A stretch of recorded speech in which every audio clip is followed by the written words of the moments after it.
ഞാൻ എപ്പോഴും ഈ ഫോണിൽ നമ്മുടെ ഈ ടെമ്പറേച്ചർ ആപ്പ് ഉണ്ടാവുമല്ലോ, ഞാൻ എപ്പോഴും അല്ലെങ്കിൽ ഇതിന്റെ ഒരു ആവശ്യം എന്താന്നുള്ളത് സ്റ്റുഡൻസിനാണെന്നുണ്ടെങ്കിൽ അവർ ചെല്ലുന്ന സമയത്ത് ആ ഒരു ബുദ്ധിമുട്ടുള്ളൂ. അവര് ഏകദേശം ആ തണുപ്പിനോട് അഡോപ്റ്റ് ചെയ്തിട്ടാണ്. ഇന്ന് കുറച്ച് ക്ലൗഡിയാണ്, എന്നാ ഇന്ന് ഒരു ടീഷർട്ട് ഇടാം. നമുക്ക് എന്താ കാണുന്ന എന്താ അവിടെ പോകുന്നതിന് മുമ്പ് ജോർജിയയില് അവിടുത്തെ ഫുഡൊക്കെ എക്സ്പ്ലോർ ചെയ്യുക, അവിടെ എന്താ കഴിക്കുന്ന ആൾക്കാർ, ഈ ഒരു മൈൻഡിലൊക്കെ പോയത്. പക്ഷെ നമ്മൾ അധികം കഴിച്ചത് എന്താ ബിരിയാണി.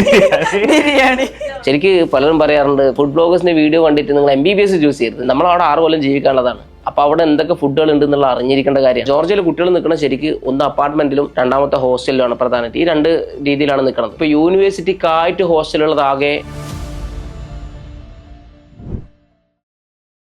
പിന്നെ റിയാസ്, നിങ്ങൾ അവിടുത്തെ കുട്ടികളുടെ ഹാബിറ്റ്സിനൊക്കെ പറ്റി പറഞ്ഞല്ലോ. അപ്പൊ എന്താണ് അവർക്ക് ജോർജിയയിൽ ഇപ്പം അപ്പാർട്ട് ഫ്രം സ്റ്റഡീസ് നോക്കുകയാണെന്നുണ്ടെങ്കിൽ ഇപ്പം ക്ലൈമറ്റ് വൈസ് അവിടെയുള്ള ആക്ടിവിറ്റീസ്, ഫുഡിന്റെ കാര്യങ്ങൾ, ഇതൊക്കെ പറയുകയാണെങ്കിൽ? ശരിക്കും ഓരോന്നായിട്ട് ഡിസ്കസ് ചെയ്യേണ്ട സാധനമാണ്. ക്ലൈമറ്റ് ശരിക്കും ജോർജിയയിലൊക്കെ വണ്ടർ ആയിട്ടുള്ള ക്ലൈമറ്റുകളുണ്ട്. അതെ, രാവിലെ നമ്മൾ ലാസ്റ്റ് പോയ സമയത്ത് രാവിലെ 8 മണിക്കൊക്കെ സൂര്യൻ ഉദിച്ച സമയം ഉണ്ടായിരുന്നു. 2 ആഴ്ച മുന്നേ എന്നെ അവിടുന്ന് സ്റ്റുഡൻസ് വീഡിയോ കോൾ ചെയ്തിട്ടുണ്ടായിരുന്നു. രാത്രി 8:30 കൊണ്ടാണ് അവർ വീഡിയോ കോൾ ചെയ്തത്. അപ്പൊ ഞാൻ ടൈം വെച്ച് കാൽക്കുലേറ്റ് ചെയ്തിട്ട് ഞാൻ പറഞ്ഞ 8:30 അവിടെയെന്ന്. പെട്ടെന്ന് അവർ പുറത്തോട്ടേക്ക് ഇറങ്ങിയപ്പം ഫുള്ള് വെളിച്ചാണ്. അവിടെ സൂര്യ അസ്തമിച്ചിട്ടില്ല ആ സമയത്ത്. അതെ, ഞാനിപ്പോ ലാസ്റ്റ് ഇറങ്ങുന്ന സമയത്ത് ജോർജിയയിൽ നിന്ന് പുറത്തിറങ്ങുന്ന സമയത്ത് 8:30 സൂര്യൻ അസ്തമിച്ചില്ല. അതായത് ഫുള്ള് ലൈറ്റ് ആയിരുന്നു. അതായത് ഇപ്പൊ 1.5 മാസം മുന്നേ. അതായത് ഫുള്ള് ഓണാണ്. ക്ലൈമറ്റ് പറയുകയാണെങ്കിൽ അബ്രോഡ് ശരിക്ക് നമ്മളെ നാട്ടിൽ നമ്മൾ ചിന്തിക്കാത്ത ക്ലൈമറ്റാ. അതായത് ഞാൻ ജോർജിയയിൽ നിന്ന് ഇറങ്ങിയിട്ട് നേരെ ഉസ്ബെക്കിൽ പോകുന്നതിന് മുന്നേ കസാക്കിൽ ഇറങ്ങിയിട്ടുണ്ടായിരുന്നു. അപ്പോൾ ജോർജിയയിൽ നിന്ന് ഇറങ്ങിയപ്പോൾ ജോർജിയയിൽ ശരിക്കും രാവിലെ ആവുന്നത് ഏകദേശം ആ ഒരു സമയത്ത് വലിയ വ്യത്യാസമില്ല. നമ്മുടെ ഏറ്റവും ഭയങ്കര വ്യത്യാസമില്ല, ഡ്രാസ്റ്റിക് ഡിഫറൻസ് ഇല്ല. രാത്രി ഒരു 8-8:30 ആവുന്നുണ്ട്. അപ്പോൾ ഞാൻ കസാക്കിൽ ഇറങ്ങി ഒരു 1:30 അങ്ങനെ ഇറങ്ങിയത്. ഏകദേശം 1:30 ആയിട്ടല്ലേ ഉള്ളൂ.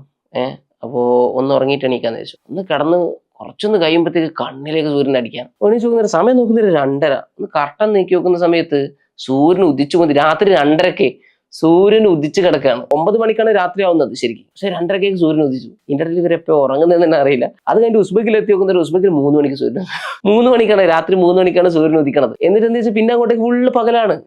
ഏകദേശം രാത്രി 9 മണി വരെ പകല. അപ്പൊ ഇങ്ങനത്തെ ക്ലൈമറ്റ് ഉണ്ട് ഇവിടെ. ജോർജിയയിലും ഇതേ ക്ലൈമറ്റ് ഉണ്ട്. ഇപ്പൊ നമ്മൾ വിന്ററിൽ നമ്മൾ പോയ സമയത്ത് അറിയാം. അതായത് പിന്നെ രാവിലെ 8 മണിക്ക് സൂര്യൻ ഉദിക്കുന്നുണ്ട്. 9 മണിയാവുന്നൊക്കെ ഇരുട് വരുന്ന സമയങ്ങളുണ്ട് വിന്ററിന്റെ സമയത്ത്. പിന്നെ രാത്രി 10 മണി വരെ എന്തുണ്ട് സൂര്യൻ ഉദിച്ച് കിടക്കുന്ന സമയമുണ്ട്. അതായത് ഫുൾ ആയിട്ടുള്ള. പിന്നെ അതുപോലെ തന്നെ ഹാർഡസ്റ്റ് ആയിട്ടുള്ള ക്ലൈമറ്റ് ശരിക്കും അവിടെ. നമ്മൾ പോയ സമയത്ത് ആദ്യം പുറത്തിറങ്ങാൻ പറ്റിയില്ല. സാരിയൊക്കെ ഇട്ട് മഞ്ഞ് കളിക്കാൻ. അതെ, സാരിയൊക്കെ എടുത്തിട്ട് പോയതാണ് ജോർജിയയിൽ. എന്തിന് മഞ്ഞ് കളിക്കാൻ വേണ്ടി. അവിടെ എത്തിയ സമയത്ത് -20. അല്ല, ചിന്നന്റെ മോള് വന്നിട്ടുണ്ടായിരുന്നു. ഇവിടുന്ന് പോകുന്ന സമയത്ത് മഞ്ഞിലിറങ്ങണം, ചില്ല് ചെയ്യണം. സ്നോബോൾ, സ്നോമാൻ ഉണ്ടാക്കണം, മറ്റേ ബട്ടർഫ്ലൈ ഉണ്ടാക്കണം. അവിടെ പോയിട്ട് അമ്മയും മോളും ബസ് ഇറങ്ങി. ഇവ പുറത്തിറങ്ങില്ലേ, നമുക്കെന്താ പിരാന്താണ്. അതെ, അവള് ഫസ്റ്റ് പുറത്തിറങ്ങിയപ്പോ എല്ലാരും കൂടെ അവളുടെ മേലേക്ക് ഐസ് എറിഞ്ഞു. അതോടെ അവള് ഡൗൺ ആയിപ്പോയി. ഫോട്ടോയിലും വീഡിയോയിലൊക്കെ കാണാൻ നല്ല രസമുണ്ട്. പക്ഷെ അവിടെ പോയാലാണ് സ്റ്റാർട്ടിങ്ങിൽ ഭയങ്കര സീനാണ്. പിന്നെ നമ്മള് കുട്ടികളെ സംബന്ധിച്ചിടത്തോളം ഈ നമ്മളിപ്പം ടിബിലിസിയിൽ നിൽക്കുന്ന സമയത്ത് അത്ര പ്രശ്നമില്ല. നമ്മൾ ആ ഒരു ഗോദാവരിയിലേക്ക് പോയ സമയത്താണ് തണുപ്പുള്ളത്. 2 ഗ്ലൗസും മറ്റേ തെർമലും. ടിബിലിസിൽ നിൽക്കുന്ന സമയത്ത് നമ്മള് എനിക്കൊന്നൊരു 2-3 ഡിഗ്രി സെൽഷ്യസ് ഒക്കെ രാത്രി. പിന്നെ നമ്മൾ ആദ്യം എത്തുമ്പോ ഭയങ്കര ടൈറ്റ്. ഇപ്പൊ ഞാൻ അവിടെ നിൽക്കുമ്പോ നമ്മൾ ഫാദർ റോഷനൊക്കെ അവര് ജസ്റ്റ് എന്തോ ഒരു കോട്ടോ അല്ലെങ്കിൽ ടീഷർട്ട് ഇട്ട് നടക്കുന്നുണ്ട്. നമ്മളാണ് ഈ 2 ഗ്ലൗസും ഇതൊക്കെ ഇട്ട് മറ്റേ CID മൂസമാരി ഇങ്ങനെ നിൽക്കുന്നത്. അപ്പൊ അവര് കുറച്ച് അവിടെ എത്തിക്കഴിഞ്ഞാൽ അവർക്ക് കംഫർട്ടബിൾ. കസാക്കിലൊക്കെ ഞാൻ പോകുന്ന സമയത്ത് പകൽ സമയത്ത് -15, -10 ഒക്കെ ഉള്ള സമയം ഉണ്ടായിട്ടുണ്ട്. -15 ഉള്ള സമയം ഉണ്ടായിട്ടുണ്ട് കസാക്കിന്റെ പല സ്ഥലങ്ങളിലും.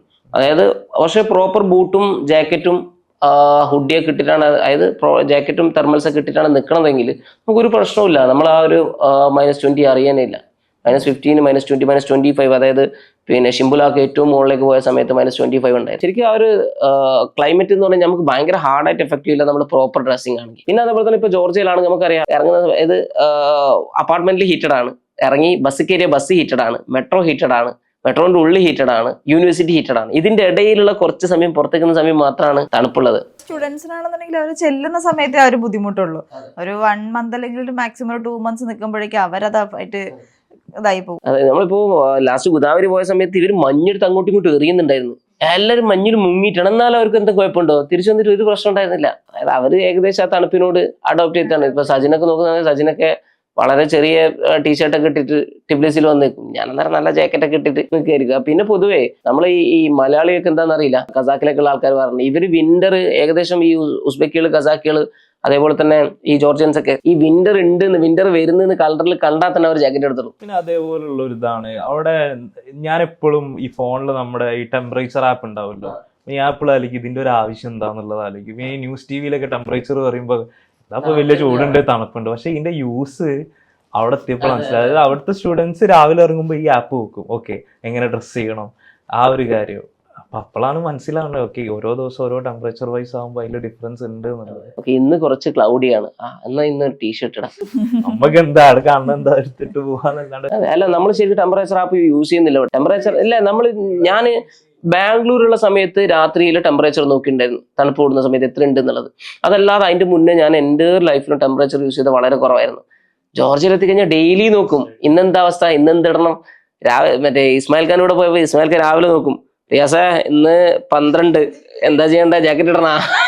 അപ്പോൾ ആ ആപ്പ് നമ്മൾ ശരിക്കും അവിടെ എത്തിക്കഴിഞ്ഞാൽ എല്ലാം യൂസ് ചെയ്യും. അതായത് ജോർജിയയിലെ ക്ലൈമറ്റ് എന്ന് പറയുന്നത് ശരിക്ക് കുട്ടികൾക്ക് തീരെ സഹിക്കാൻ പറ്റാത്തതല്ല. നമ്മൾ പ്രോപ്പർ ഡ്രസ്സിങ് കാര്യങ്ങളാണെങ്കിൽ എല്ലാവർക്കും. ഈ തണുപ്പ് കൂടുമ്പോഴുള്ള വേറൊരു പ്രശ്നമാണ് വിശപ്പും കൂടും. അതിനനുസരിച്ച് എനർജി വേണമുണ്ടല്ലോ. അത് വിചാരിച്ചിട്ടേ ഞാൻ ജോർജിയയിൽ പോകുന്ന സമയത്ത് വിചാരിക്കും തണുപ്പത്ത് നല്ല എനർജി വേണമല്ലോ, അപ്പൊ നല്ലോണം കഴിക്കാം. എനിക്ക് തിരിച്ചു വരുന്ന സമയത്ത് 4 കിലോ ഓടിയിട്ടുണ്ടാവും. അതെ, നമ്മൾ ടീമായിട്ട് പോയപ്പോഴും തിരിച്ചു വന്നപ്പോഴേ എല്ലാവരും ഒരു 3-4 കിലോ എല്ലാവരും കൂടിയിട്ടുണ്ട്. കാരണം അവിടെ പോകുന്നതിന് മുമ്പ് ജോർജിയയിൽ അവിടുത്തെ ഫുഡൊക്കെ എക്സ്പ്ലോർ ചെയ്യുക, അവിടെ എന്താ കഴിക്കുന്ന ആൾക്കാർ, ഈ ഒരു മൈൻഡിലൊക്കെ പോയത്. പക്ഷെ നമ്മൾ അധികം കഴിച്ചത് എന്താ, ബിരിയാണി, ഫുള്ള് ബിരിയാണി, ചോറും കറിയും. പോകുന്ന സമയത്ത് നമ്മൾ ഇവിടുന്ന് കിങ് കാലി കഴിക്കണം, കച്ചാപ്പൂരി ആയിരിക്കണം ഡെയിലി. കച്ചാപ്പൂരിയുടെ വേരിയേഷൻസ് കച്ചാപ്പൂരിയൊക്കെ ഹൈലി ഇതാക്കിയിട്ട് പോയത്, അവിടെ എത്തിയത് കഴിച്ചോ ഇതെന്ത് ബ്രെഡ്. പക്ഷെ അതല്ല അക്ഷയ്, ഫുഡ് ട്രിപ്പ്, നമ്മൾ ഫുഡ് ട്രിപ്പ് ഇങ്ങനെ ആയിരിക്കണം, പുതിയ എക്സ്പ്ലോർ ചെയ്യണം. എന്നിട്ട് എന്താ എക്സ്പ്ലോർ ചെയ്ത് ചിക്കൻ ബിരിയാണി, കേരള ഉച്ചക്ക് ചിക്കൻ ബിരിയാണി, രാത്രി പൊറോട്ടയും ബീഫും, ഇത് തന്നെ അവിടെ എല്ലാ ദിവസവും കഴിച്ചിട്ടുള്ളൂ. പിന്നെ പക്ഷെ തുർക്കിഷ് ഫുഡ് രസം ഉണ്ടായിരുന്നു, അവിടെ പോയി കഴിച്ചു. പക്ഷെ അതും അവിടെ കഴിച്ചത് അവിടുത്തെ ചോറും അവിടുത്തെ കറിയും തന്നെ. അതെ, നസീമിലുള്ള അതായത് തുർക്കിഷ് കറിയും ചോറും. മന്തി കഴിച്ചിട്ടുണ്ടായിരുന്നു ബത്തൂമി പോയപ്പോ. മന്തി ഇപ്പൊ ഒരു കേരള ഫുഡായി. അല്ല, അത് വേറൊരു മന്തി ആയിരുന്നു, കേരള ടേസ്റ്റ് ആയിരുന്നില്ല. ശരിക്ക് പലരും പറയാറുണ്ട് ഫുഡ് ബ്ലോഗേഴ്സിന്റെ വീഡിയോ കണ്ടിട്ട് നിങ്ങൾ MBBS ചൂസ് ചെയ്യരുത്. പക്ഷേ ഈ സാധനങ്ങൾ അവിടെ ഉണ്ട് എന്നുള്ള മനസ്സിലാക്കാം. അതായത് നമുക്ക് മനസ്സിലാക്കാൻ പറ്റും, കാരണം നമ്മളവിടെ 6 കൊല്ലം ജീവിക്കാനുള്ളതാണ്. അപ്പൊ അവിടെ എന്തൊക്കെ ഫുഡുകൾ ഉണ്ട് എന്നുള്ള അറിഞ്ഞിരിക്കേണ്ട കാര്യമാണ്. അതായത് പിന്നെ ജോർജിയയിൽ ശരിക്കും പറഞ്ഞു കഴിഞ്ഞാൽ കേരള ഫുഡുകളെല്ലാം ഉണ്ട്, നമുക്കെല്ലാം കിട്ടും. അതായത് മസാല ദോശയും ചട്നി അടക്കം കിട്ടും. ഏകദേശം നാട്ടിലെ ടേസ്റ്റ് തന്നെ കിട്ടുന്നുണ്ട് അല്ലെ, നമ്മൾ കഴിച്ചാണ്. പിന്നെ കുറെ ടീ സ്പോട്ടുകളുണ്ട്. ടീ സ്പോട്ടുകൾ കുറെ കടകളുണ്ട്. അതായത് ടീ സ്പോട്ട്, പിന്നെ എന്താ അബൂക്കാന്ന് പറഞ്ഞ കുറെ കടകളുണ്ട്. വൈകുന്നേരം ആ മെട്രോന്റെ താഴെ പോയിട്ട് കുട്ടികളെയും കൂട്ടിയിട്ട് ചായ കുടിക്കുന്ന ഒരു സ്ഥലമില്ല, റിയാസ് ഖാന്റെ മധുരവട. മധുരവട. അതെ, ജോർജിയയിൽ മെയിൻ ആയിട്ട് ഞാൻ പോയി കഴിഞ്ഞാൽ ഞാൻ ആദ്യം, അതായത് ഈ ഷുഗർ ഡയറ്റ് തുടങ്ങുന്നതിന്റെ മുന്നേ ഡയറ്റ് എന്നൊക്കെ പറയും. അവിടെ പോയിട്ട് ചേട്ടാ ഒരു കോഫി വിത്തൗട്ടും ഒരു ഡോണറ്റ്. ഈ സ്റ്റുഡൻസ് എന്താണ് അവരെന്താ മെയിൻലി കഴിക്കല്? ജോർജിയയിലെ കുട്ടികള് മോസ്റ്റ്ലി എല്ലാവരും കഴിക്കണ ഈ കേരള റെസ്റ്റോറൻറ്റ് എന്നാണ്. Georgian food try. ഇപ്പം ഞാൻ അവിടെ എത്തിയിട്ട് പല കുട്ടികളോടും ചോദിച്ചിട്ടുണ്ട്, 2 കൊല്ലം 3 കൊല്ലം 5 കൊല്ലം ആയിട്ടുള്ള കുട്ടികൾ ഇതുവരെ ജോർജിയൻ ഫുഡ് ഒന്നും ട്രൈ ചെയ്യാത്ത ആൾക്കാരുണ്ട്. അവരെല്ലാവരും കഴിക്കണ ശരിക്കും കേരള റെസ്റ്റോറൻറ്റുകളും തന്നെയാണ്. പിന്നെ ഭൂരിഭാഗം ആൾക്കാരും സെൽഫ് കുക്കിംഗ് ആണ്. കാരണം ബഡ്ജറ്റ് വൈസ് നോക്കുന്ന സമയത്ത് സെൽഫ് കുക്കിംഗ് എന്നാണ് അഫോർഡബിൾ. കാരണം $120, $110 to $120 എല്ലാ ഹോട്ടലുകളിലും മെസ്സ്. ഇന്ത്യൻ റുപ്പീസ് ഏകദേശം 10,000. അതായത് ഈ മെസ്സ് എന്ന് പറയുന്നത് ശരിക്കും നമ്മൾ ഈ ഹോസ്റ്റലിലെ മെസ്സ് പോലെയല്ല. അവിടെ എന്താ വെച്ചാൽ ഭൂരിഭാഗം ഒരുപാട് കേരള ഹോട്ടലുണ്ട്. ഈ ഹോട്ടലുകളെല്ലാം മെസ്സ് കൊടുക്കുന്നുണ്ട്. ഒരു മാസത്തേക്ക് എന്താ വെച്ചാൽ മാസം എടുക്കാൻ പറ്റും. മറ്റുപോലെ 6 മാസത്തേക്ക് 1 കൊല്ലത്തേക്ക് പൈസ കൊടുക്കണ്ട, മാസം എടുക്കാം. അവർക്ക് ഒരു മാസത്തേക്ക് പറഞ്ഞു കഴിഞ്ഞാൽ അവർ ഫുഡ് എത്തിച്ചു 2 നേരം ഫുഡ് $110. നോൺ വെജ് ആഴ്ച 2-3 ദിവസവും നോൺ വെജ് ഉണ്ടാവും. ഒരു അപ്പാർട്ട്മെന്റിലേക്ക് എത്തിച്ചു തരും ഈ കേരള റെസ്റ്റോറൻറ്റുകൾ. അപ്പൊ ഇതാണ് മെയിൻ ആയിട്ട്, ഈ മെസ്സാണ് മെയിൻ ആയിട്ട് കുട്ടികൾ ഉപയോഗിക്കുന്നത്. രണ്ടാമത്തെ സെൽഫ് കുക്കിംഗ് ആണ്. അപ്പൊ സെൽഫ് കുക്കിങ്ങിന് അറിയാലോ, അതായത് അവർ മെയിൻ ആയിട്ട് വാങ്ങുന്നത് KD4. എല്ലാ മുക്കിലും മൂലയിലും എന്തുണ്ട്, KD4 ഉണ്ട്. പിന്നെ അതേപോലെ തന്നെ അവിടെ സ്പാർ കണ്ടിട്ടില്ല, നമ്മൾ ജോർജിയയിലാണ് കൂടുതൽ സ്പാർ ഉണ്ടാക്കുന്നത്. സ്പാറിന് കുറച്ച് വില കൂടുതലാണെന്ന് പറയാറുണ്ട്. KD4നും പിന്നെ അതേപോലെ തന്നെ ബാക്കിയുള്ള അവരായിട്ട് കുറച്ച് സ്ഥലങ്ങളുണ്ട്. ഇപ്പൊ ജോർജിയന്റെ ഒക്കെ പ്രശ്നം എന്താ വെച്ചാൽ MRP ഇല്ല. ഒരു സ്ഥലത്ത് സ്നിക്കേഴ്സ് വാങ്ങിയിട്ട് അടുത്ത സ്ഥലത്ത് കയറി കഴിഞ്ഞാൽ അതേ സെയിം സാധനത്തിന്. അപ്പോൾ ആ കുട്ടിയൊക്കെ അറിയായിരിക്കും കുറച്ച് ദിവസം വാങ്ങിക്കഴിഞ്ഞാൽ ഇന്ന സ്ഥലത്തു നിന്നാണ് വാങ്ങേണ്ടത് എന്നുള്ളത്. അപ്പോൾ അതിനനുസരിച്ച് അപ്പം കാരണം എന്താ വെച്ച് കഴിഞ്ഞാൽ ഇപ്പം ജോർജിയയിൽ കുട്ടികൾ നിൽക്കുന്ന ശരിക്ക് ഒന്ന് അപ്പാർട്ട്മെന്റിലും രണ്ടാമത്തെ ഹോസ്റ്റലിലുമാണ് പ്രധാനമായിട്ട്. ഈ 2 രീതിയിലാണ് നിൽക്കുന്നത്. അപ്പോൾ ഇപ്പൊ യൂണിവേഴ്സിറ്റിക്കായിട്ട് ഹോസ്റ്റലുള്ളത് ആകെ യൂറോപ്യൻ യൂണിവേഴ്സിറ്റിക്ക് മാത്രമേ ഉള്ളൂ. വേറെ യൂണിവേഴ്സിറ്റിക്ക് ഒന്നും ഓൺ ഡോം ഇല്ല.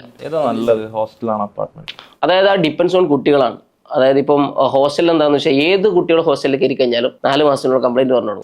ടിബ്ലിസിലുള്ള എല്ലാ ഹോസ്റ്റലിലും ഈ യൂറോപ്പ് യൂണിവേഴ്സിറ്റിന്റെ ഡോമിൽ ഫുഡില്ല, പക്ഷെ ബാക്കിയുള്ള അവിടെ പൈസയും കൂടുതലാണ്, കുറച്ച് പൈസ കൂടുതലാണ്. പക്ഷെ ബാക്കിയുള്ള ഏത് ഹോസ്റ്റൽ എടുത്ത് നോക്കുകയാണെങ്കിലും ഫുഡ് അതിലെന്താണ് ഇൻക്ലൂഡഡ് ആണ്. അതായത് $300 to $350 ആണ് എന്നുണ്ടാവുക ഹോസ്റ്റലിന്റെ എക്സ്പെൻസ് ഉണ്ടാവുക. സെൽഫ് കുക്കിംഗ് പറ്റൂല, മെസ്സ് അതിന്റെ കൂടെ തന്നെ ആയിരിക്കും. $300 മെസ്സ്. അത് 6 മാസത്തേക്ക് അല്ലെങ്കിൽ 1 വർഷത്തേക്കുള്ള ഒന്നിച്ച് കൊടുക്കണം. നമ്മൾ പൈസ ഒന്നിച്ച് കൊടുക്കണമെന്നാണ് എല്ലാ ഹോസ്റ്റലിലും. അപ്പോൾ ഹോസ്റ്റലിന്റെ ഒന്നാമത്തെ കാര്യം 6 മാസം to 1 വർഷം ഒന്നിച്ച് കൊടുക്കണം. രണ്ടാമത്തെ മെസ്സ് കമ്പൽസറി ആണ്.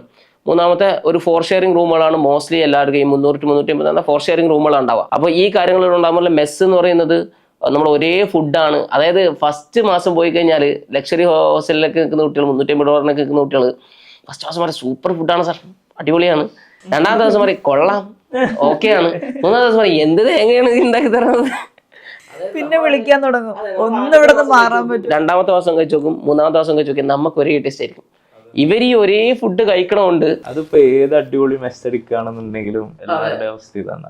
അതുകൊണ്ട് നമ്മൾ എപ്പോഴും സ്റ്റുഡൻസിനോട് പറയലുണ്ട്, ഒരേ ഫുഡ് നിർബന്ധമില്ല, നിങ്ങൾക്ക് ആവശ്യമുണ്ടെങ്കിൽ മാത്രം എടുത്താൽ മതി. ഹോസ്റ്റലുകൾ എടുക്കുകയാണെങ്കിൽ ഈ പറഞ്ഞ പോലെ പ്രൈവറ്റ് ഹോസ്റ്റലുകൾ എടുക്കുകയാണ്, ഹോസ്റ്റലിൽ ഫുഡ് കമ്പൽസറി ആണ്. അത് എന്ത് ഫുഡ് KFC ഡെയിലി കൊടുത്താലും ആൾക്കാർക്ക് മടുക്കൂലേ, അതേപോലെ തന്നെയാണ് ഒരേ റിപ്പീറ്റേഷൻ ഫുഡ് വരുന്ന സമയത്തുള്ള ഒരു മടുപ്പാണ്. എനിക്ക് ഉസ്ബക്ക് പോയിട്ട് റോസ്റ്റ് ചെയ്ത് മടുത്തു പോയിട്ടുണ്ടായിരുന്നു. അപ്പോൾ ഒന്നിതാണ് ഈ പറഞ്ഞ പോലെ.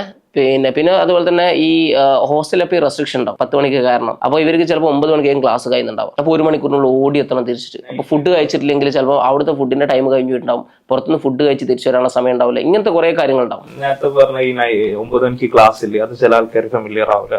അതെ, ക്ലാസിന്റെ കാര്യങ്ങൾ അങ്ങനെ അത് നമുക്ക് അതിലേക്ക് വരും. അപ്പോൾ ഈ അപ്പാർട്ട്മെന്റിന്റെ കാര്യം നോക്കുകയാണെങ്കിൽ അപ്പാർട്ട്മെന്റിൽ ശരിക്കും എല്ലാ ഇപ്പോൾ 1 BHK അപ്പാർട്ട്മെന്റ് ആണെങ്കിൽ 2 പേരാണ് ഷെയർ ചെയ്യുക. അപ്പോൾ ഒരു റൂമിൽ 2 പേരുണ്ടാവും. 2 BHK അപ്പാർട്ട്മെന്റ് ആണെങ്കിൽ 4 പേരുണ്ടാവും, ഒരു റൂമിൽ 2 പേരുണ്ടാവും. എന്നാൽ നമ്മുടെ ഈ ഒരു ഹോസ്റ്റലിന്റെ സെയിം എക്സ്പെൻസേ വരുന്നുള്ളൂ.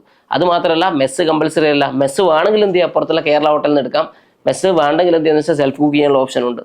അപ്പോൾ സെൽഫ് കുക്ക് ചെയ്യുന്ന സമയത്ത് ചിലവ് കുറയും ചെയ്യും. അപ്പോൾ എന്താണെന്ന് വെച്ചാൽ വേണ്ട സാധനങ്ങൾ ആവശ്യത്തിന് ഉണ്ടാക്കി കഴിക്കാം. സാധാരണ രാവിലെ ബ്രെഡ് ഓംലേറ്റ് അല്ലെങ്കിൽ മാഗി ഇങ്ങനത്തെ കഴിക്കും, ഉച്ചക്ക് ചോറും കറിയും വെക്കും, രാത്രി അതേ ചോറ് എടുക്കും. ഇങ്ങനെയാണ് അവർ ഉണ്ടാക്കാറുള്ളത്. ഭൂരിഭാഗം സമയങ്ങളിൽ ചിക്കനാണ് ഉപയോഗിക്കുക, ചിക്കൻ കറിയും കാര്യങ്ങളൊക്കെയാണ്. അപ്പോൾ എന്നാൽ പോലും അവർക്ക് എന്ത് ചെയ്യുന്നത് വെച്ച് കഴിഞ്ഞാൽ ഈ ബഡ്ജറ്റിൽ ആവശ്യമുള്ള സാധനങ്ങൾ ഉണ്ടാക്കി കഴിക്കാൻ പറ്റുന്നതാണ് അപ്പാർട്ട്മെന്റ്. പിന്നെ ഇപ്പോൾ ക്ലാസ് ഒക്കെ കഴിഞ്ഞ് പുറത്തുനിന്നൊക്കെ ഫുഡ് കഴിച്ച് അല്ലെങ്കിൽ ഒരു ചായ കുടിച്ച് വന്നു കഴിഞ്ഞാലും പ്രശ്നമില്ല. കാരണം ഒന്ന് ലേറ്റ് ആയി വന്നു കഴിഞ്ഞാലും കുഴപ്പമില്ല. കാരണം ജോർജിയ എന്ന് പറഞ്ഞാൽ അത്ര സേഫസ്റ്റ് കൺട്രിയാണ്. കുട്ടികൾ എന്താ വെച്ചാൽ രാത്രി 2 മണിക്ക് 3 മണിക്കൊക്കെ പുറത്തിറങ്ങി പോകാൻ പറ്റുന്ന അത്രയും സേഫ് ആയിട്ടുള്ള കൺട്രിയാണ്.